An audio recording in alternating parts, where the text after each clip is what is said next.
Right, hi guys, welcome back to the channel, welcome to a new video. Today we're going to be doing my dehydrated meals in Mylar bags. A few people have mentioned on the channel that they want to see it, and it is a video that I said I would get around to doing. So really, without further ado, we'll crack on with it, and hopefully it'll give you some insight into how I create my meals and what equipment that I use. So I'll go through everything now with you, equipment wise, and then I'll go through the actual ingredients and everything else that we're doing.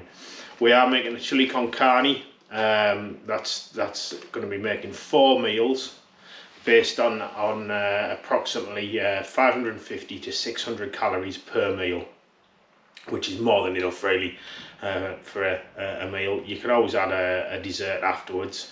For example, I use just dried apple chunks or pear, apricot chunks, and instant custard powder. Put that into a Mylar bag, and that's my basic dessert. You know, it just boosts your sugar levels and just gives you some more calorific value if you need to. I mean, obviously when you're out on a trail or doing some heavy sort of exercise, you want to try and fuel your body as much as you can. You'll always end up with a negative calorie situation, and obviously if you're in Arctic conditions, you're going to be using burning a lot more calories, so you'll need more calorie dense meals. So as I said, we'll get into it, and I'll show you the equipment that we're going to be using. Obviously for this meal I've done all the dehydrating, so we don't have to have the process of going through the full dehydration, because the video will just take forever. So I'm using the Andrew James dehydrator. So it comes with 6 trays. So you've got your lid, and then you've got your actual individual trays. You just lift off to put your actual food on to dehydrate. You get parchment papers as well. These are silicone non-stick parchment papers. So if you're doing something with a sauce, for example, I did the kidney beans for this with which were in a chili sauce. So you have to spread them on evenly, not too much on a tray, and don't clump it up, because otherwise it takes forever. You need it nice and evenly spread. Your liquids obviously want to go at the top, because that's generally where the heat is the highest. Your rice and things like that, if you're doing a few things at once, can go at the bottom. Generally I put them on for about 20 to 22 hours. You don't always need that, but set the timer on that anyway, so if you forget, at least you know you're going to come back to it, it'll be dehydrated. So lift them trays off. Obviously this is your actual heating element in the unit. And then you've got your timer and your temperature settings on there. I generally dehydrate things, vegetables and that, at around about the 65 degrees mark. There's a lot of different people have different aspects on dehydration. Meat, obviously you want to dehydrate it at a slightly higher temperature, so 70 degrees. You do beef jerky and everything in these. I might do a video on that at some stage, but plenty to go at here. So that's the dehydrator.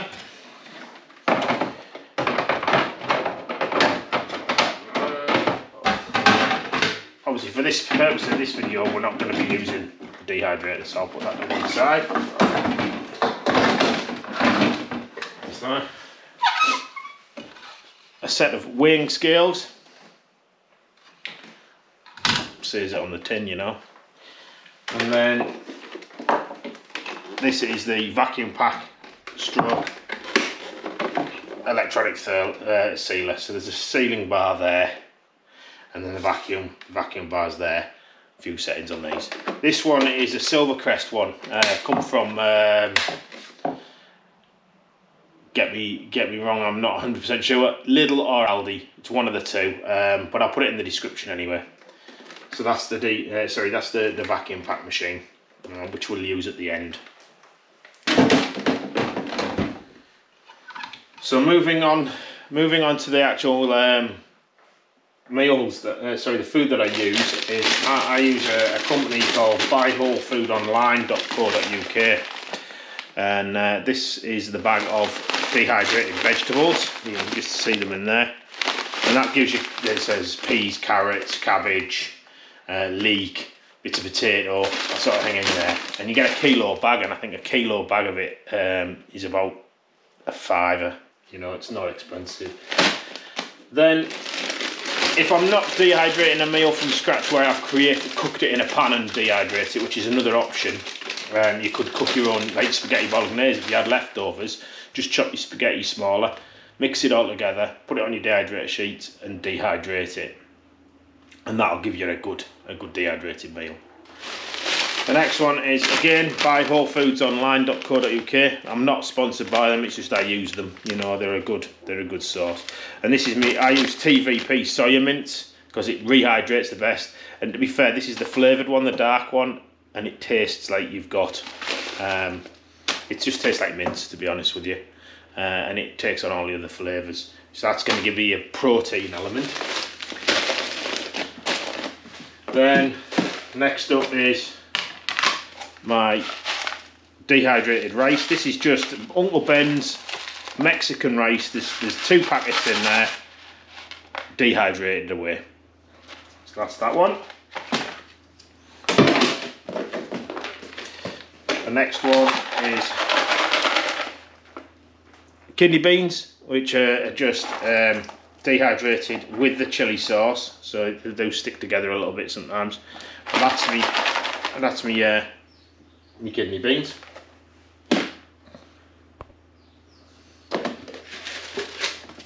Obviously I've weighed these out and I'll go through the weight shortly. That's me vegetables that were out of the Whole Foods Online.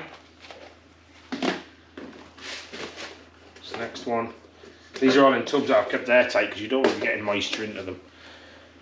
That's the actual mince.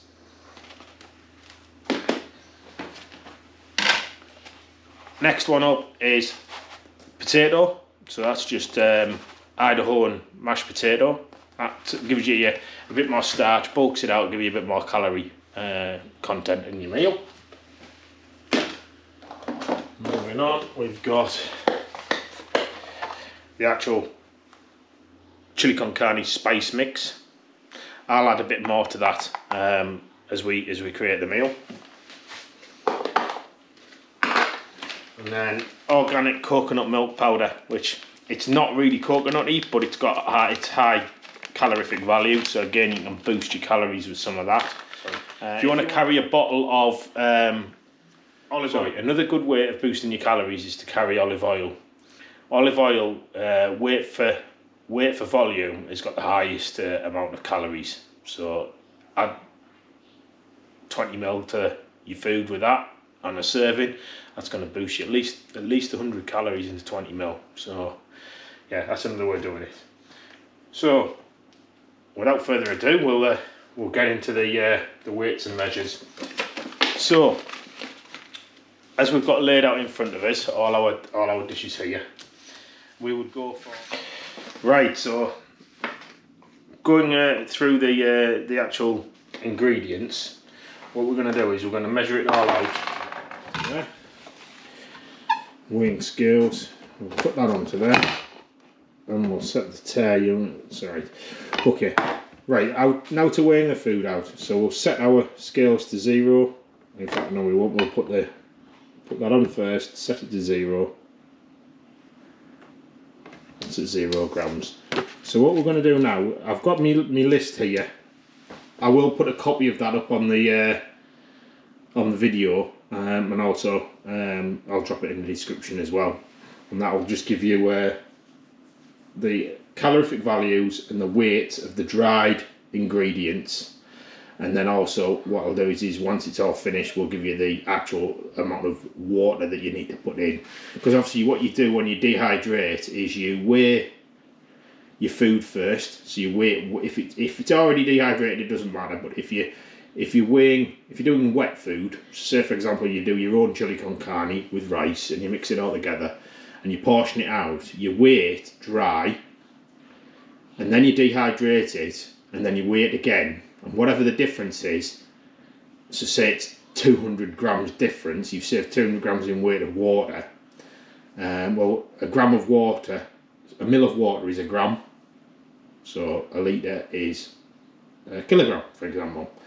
You then just work it out, you know, accordingly. I always boil a little bit more than it says on the on what you've written, because you sometimes find some of the foods are a bit drier than others. It might take a little bit more water, so always boil an extra 100 grams of water, because you can add it to it, you know. So we'll start weighing out. So this is just like a chemistry lesson at school. So we're going to go for, in no particular order, it's just the way I've written it on my actual paperwork. Is we want 5 grams of the coconut milk.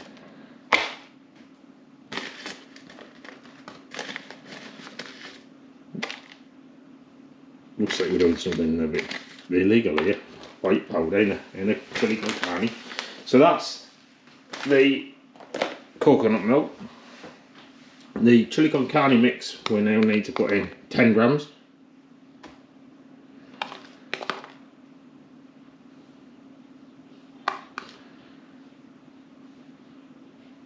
That takes us up there, just a gram over. Then the mashed potato, we want 20 grams. So that puts us up to 36.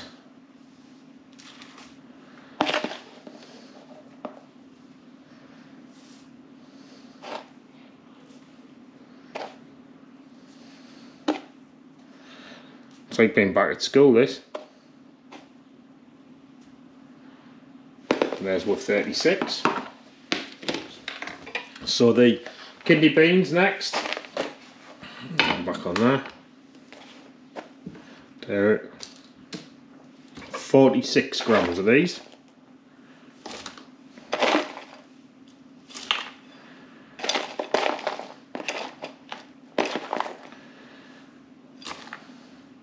Oh, and a few too many in there. Right, that's that. So then we need to put in TVP, which is the soya mince. We put it in 40 grams.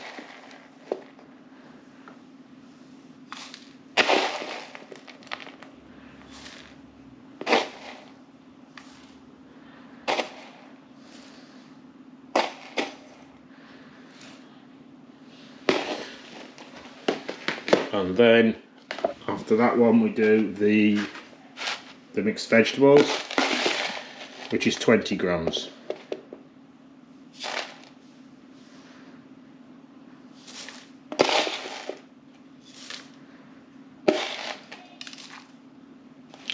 There we go. And then onto the Uncle Ben's. And this one needs to be 46 grams.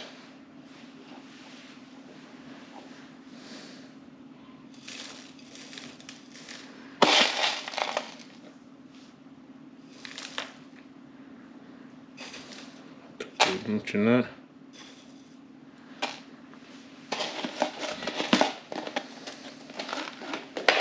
Right, so we're at 150 grams now. Then what you need to do is add your herbs and spices if you want to add anything extra. I'm just going to add half a teaspoon of Aleppo chili flakes. You can put any chili in you want. I like Aleppo pepper. Use chipotle peppers, anything like that. That'll give you that added spice. Right, then we'll just give it a mix up.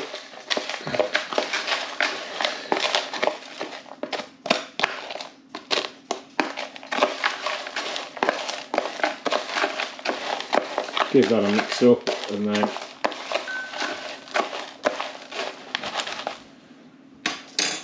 that's your actual dehydrated meal. Right, once you've done that, you now need to grab your Mylar bag, and you need to write on your Mylar bag. Always do this before you put your food in. It just makes it so much easier. So chili con carne. Right, so in here there was 590 calories is what I worked it out to. 90 kilocalories. Always write that in your bag, because then you know yourself exactly what's in the meal. Because some you might only do snacks, so you might just you might chuck a pot noodle into one of these bags and write on that, and it's only 300, you know. And then this one is 500 ml of water. So that's what I write on my bag. So chili con carne, 590 kilocalories, and then 500 ml, which is the water. Obviously your products that you're using, my recommendation is to go for, because it's all dehydrated, it's dry, you're going to seal it, you're going to take the air out of the bag, you write on what the expiry date of the food was the shortest. So with this one we're going to go for really three months is easy enough. If you put an oxygen absorber in the bags, then you can sort of get the shelf life like you get with these freeze-dried meals in bags. But obviously oxygen absorbers are expensive, and they're a nightmare to use because you've got to keep them sealed in a bag, otherwise they just don't work. So generally I don't make too much in advance, you know. It'll keep for a while in a bag. You can extend the life of a meal by putting the Mylar bags once done in the freezer, and that'll keep them at least a year. So I generally work on 4 months. So if your food is going to say at the end of the year, I don't know, say it's 6 months, just work on 4 months. You know your food's going to be alright. It's not going to go bad. You know, and if you're vac packing them, you're taking the air out anyway. So, and because it's all dehydrated, there should be no badness in there. Right. So now then, I'm going to fill the bag. I'll do that off camera, and I'll come back to you. Right, so that's the food all in the bag. You can see that's your food in there. What we're going to do now is put it into the vacuum pack machine and get all the air out. So lift that up, place the bag over the seal, press the lid down, and at this point what I do is I just get the bag so that the food lays pretty flat, and then I hit the vacuum button. Right, so put that in the dehydrator, and then we'll press the suck the air out button till you get the desired effect, and then press the seal button. Right, and that's it. Now take that out there on the thing, and there you go, one dehydrated meal. Some of these will go, depends on the quality of the bags that you get. Some go like the real Termat bags where there's like knee air in them. They're the best ones you want. If any of them for any reason start to take air in, just use those first. You know, keep these in your kit. But if they stay like that is solid, then there's no air in there. That'll keep for ages. And that's it. So guys, well, like I said, that's it. Your homemade meal in a pouch. This is all healthy stuff as well. There's no added palm oil, preservatives. There's no E numbers, stuff like that in there.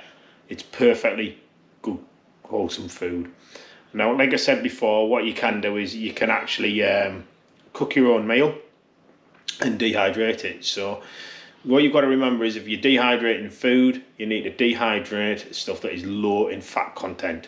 So don't go try taking a lamb jalfrezi that you've had from a curry house and then think, right, I'll dehydrate that and take it out with me on the hill, because it'll just go rancid in no time because of because of the fat content, fat doesn't dehydrate, and generally it'll turn rancid.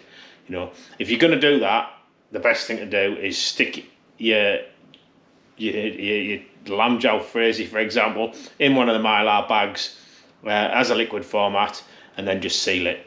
You know, vac it and seal it, and then all you've got to do when you get to camp, boil that in the bag. Now it's the same way with breakfast. So if you want to copy things like the Wayfarer foods, just do it exactly the same. Just have it as a wet pouch.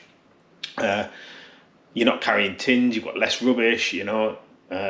So that's another way of using Mylar bags.